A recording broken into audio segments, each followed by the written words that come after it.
Okay. नमस्कार। तो प्रयास आईएएस स्टडी सर्किल से ई लर्निंग ऑनलाइन क्लासेज करीब पहले से ही चल रही हैं। इतिहास की क्लासेज कुछ कारणों से नहीं हो पा रही थी, टेक्निकल कारण थी।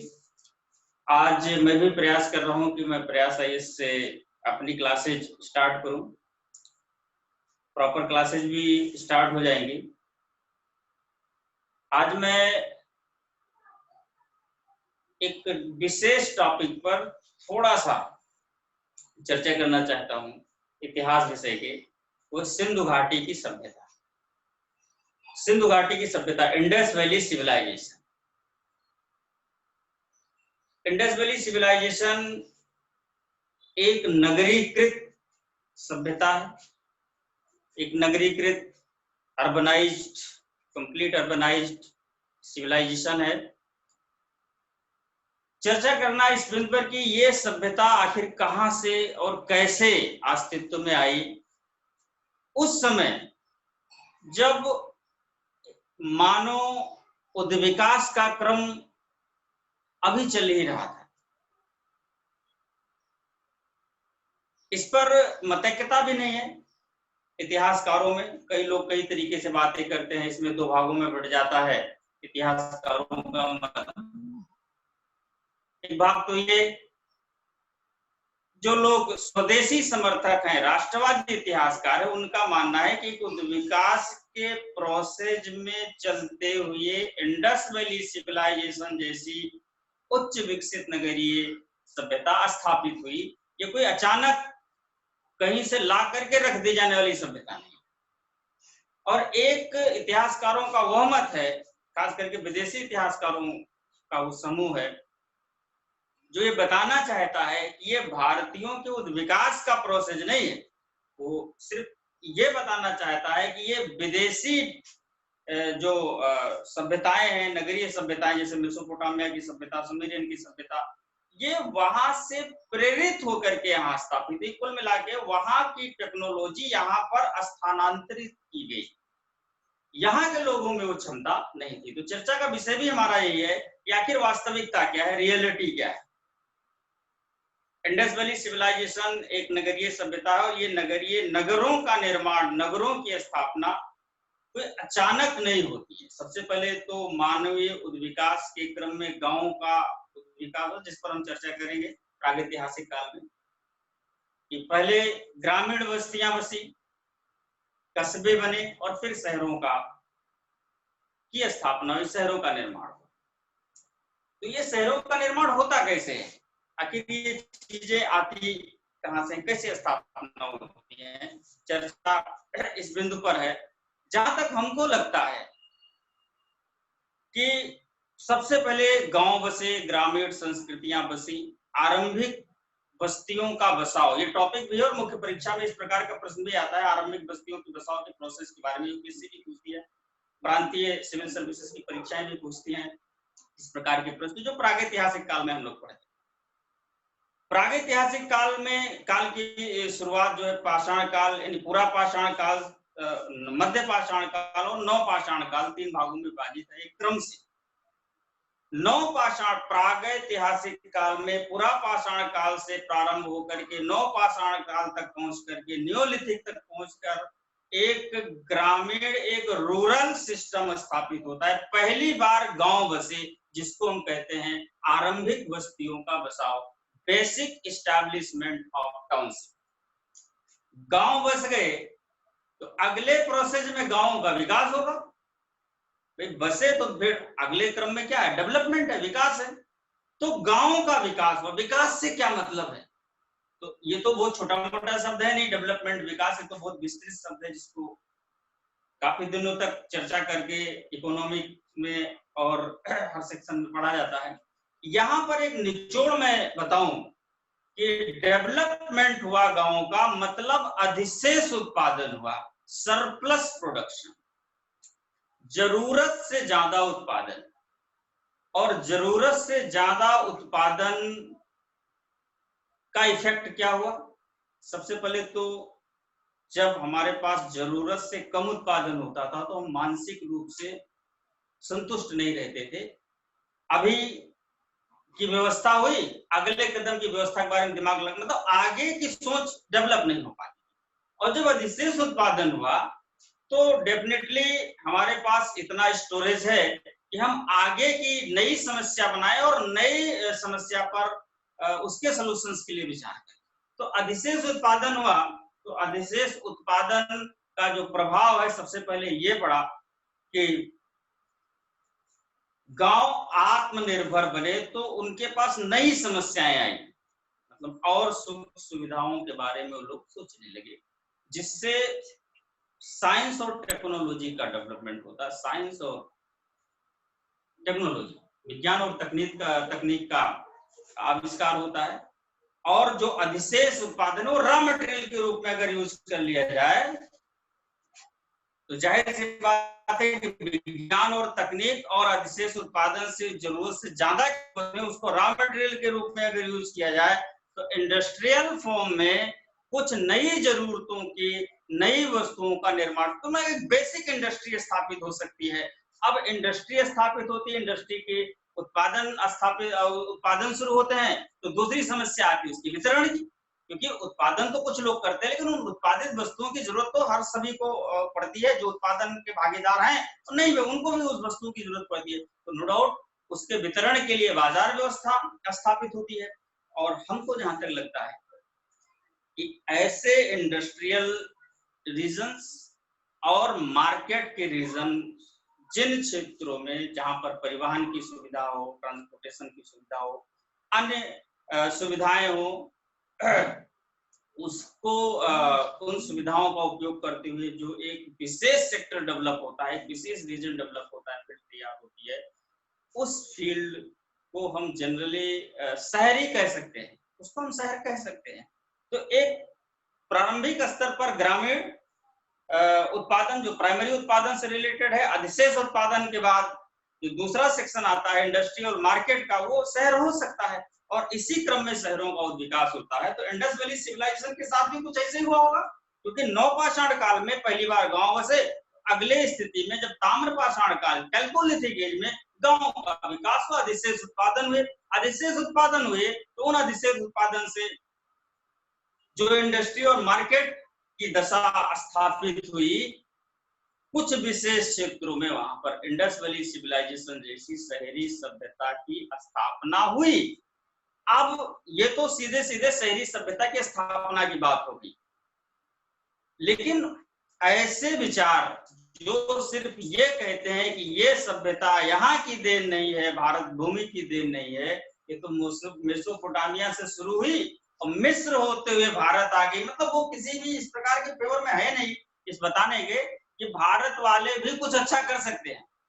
ऐसा विदेशी इतिहासकारों का मत है, और विदेशी इतिहास खासकर अंग्रेजी इतिहासकार, क्योंकि वो तो हमेशा ही भारतीय संस्कृति को अंडर एस्टिमेट करके देखें, भारतीय विचारधारा को अंडर एस्टिमेट करके देखें। इतिहास लेखन की शुरुआत उन्होंने ही की थी और उनका पूरा प्रयास रहा है कि भारत में कुछ भी आधुनिकता जैसे तत्व था ही नहीं, ये तो जब अंग्रेजी शासन व्यवस्था यहाँ पर स्थापित हुई तो कुछ अच्छा होने लगा। इस क्रम में भारत के इतिहास को भी अंडर एस्टिमेट करके उनको प्रस्तुत करना ही करना है।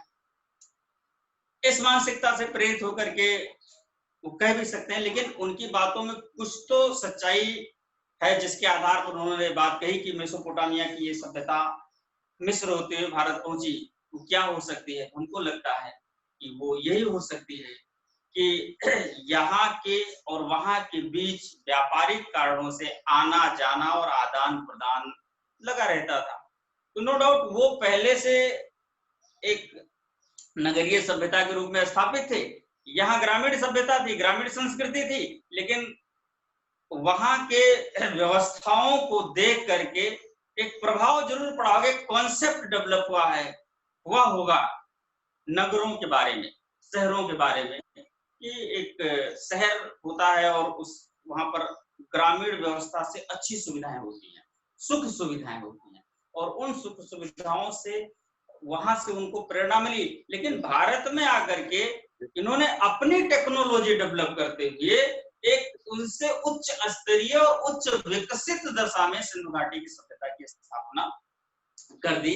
तो टेक्नोलॉजी यहाँ पर यही की है, प्रेरणा वहां की हो सकती है, नो डाउट। तो ऐसे में सिंधु घाटी की सभ्यता की स्थापना पर हम लोग ऐसा सोच सकते हैं, तुलनात्मक रूप सोच सकते हैं, भारतीय इतिहासकारों के मतों को भी लेते हैं, विदेशी इतिहासकारों के मतों को भी लेते हैं, एक तुलना करते हैं और एक इवेल्युएशन, शहरों का इवेल्युएशन के प्रोसेस को हम लोग डेवलप करके देखते हैं कि इस प्रकार से नगरीय व्यवस्था स्थापित होती है।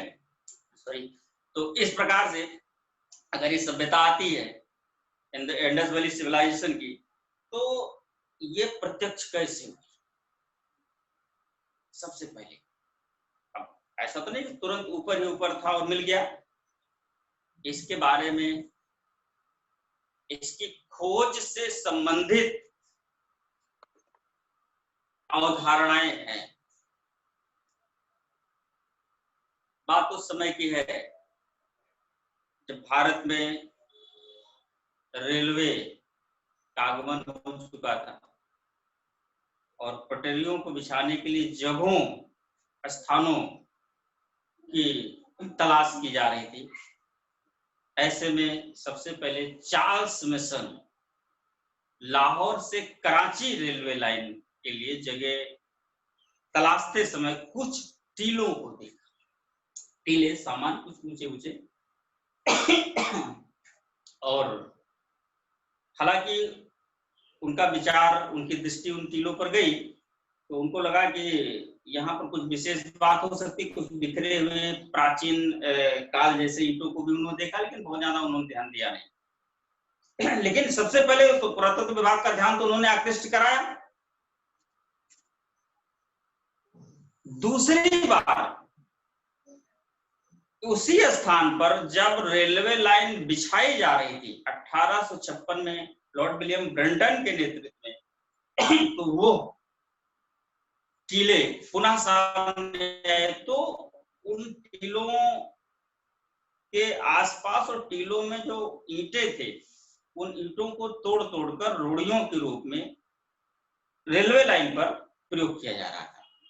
जब जॉन विलियम ब्रेंटन की उस पर दृष्टि पड़ी तो उन्होंने जब उसको देखा तो उन्होंने उसकी पहचान की कि ये बहुत ही प्राचीन ईंटें हैं और कुछ ऐतिहासिक महत्व इसका विशेष रूप से हो सकता है। तो उन्होंने उसके उस डिस्ट्रॉयशन को रुकवा दिया और कुछ सैंपल उन्होंने पुरातत्व विभाग को भेजा, जिस पर उसकी प्राचीनता, उसके ऐतिहासिक महत्व के बारे में रिसर्च हो रहा था। लेकिन इसमें प्रगाढ़ता और इसमें तेजी तब आई जब भारतीय पुरातत्व विभाग के निदेशक जॉन मार्शल बनाए गए। अच्छा। और जॉन मार्शल के निर्देशन में पहली बार 1921 में दयाराम साहनी ने हड़प्पा और 1922 में राखाल दास बनर्जी ने मोहनजोदड़ो जैसे उच्च विकसित नगरों को खोज निकाला। ये नगर स्ट्रक्चर खुदाई करने के बाद जब प्रत्यक्ष होते हैं तो एक उच्चतम विकसित नगरीय दशा यहाँ पर दिखाई। पहली बार सिंधु घाटी की सभ्यता की अवधारणा प्रत्यक्ष होती है यहाँ पर। तो उसी आधार पर इस खोज और खुदाई का कार्य चला।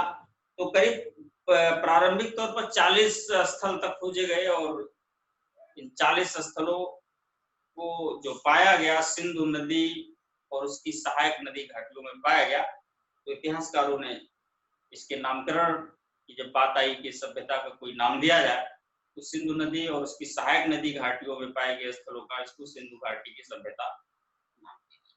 कुछ इतिहासकारों ने सुझाव दिया कि इसको हड़प्पा संस्कृति भी कहा जाना चाहिए, क्योंकि सबसे पहले तो प्रत्यक्ष हड़प्पा ही हुआ।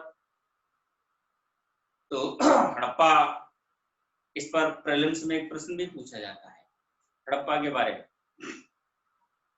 कि सिंधु घाटी सभ्यता को हड़प्पा सभ्यता भी, हड़प्पा संस्कृति भी कहते हैं। हड़प्पा प्रथम स्थल है या खोजा गया, ये दो कंफ्यूजिंग है। हड़प्पा सिंधु घाटी सभ्यता का प्रथम स्थल है, स्टार्ट ही यहीं से होती है, या खोजा गया प्रथम। ये 2 ऑप्शन में कंफ्यूजन था, तो कोई संदेह नहीं होना चाहिए।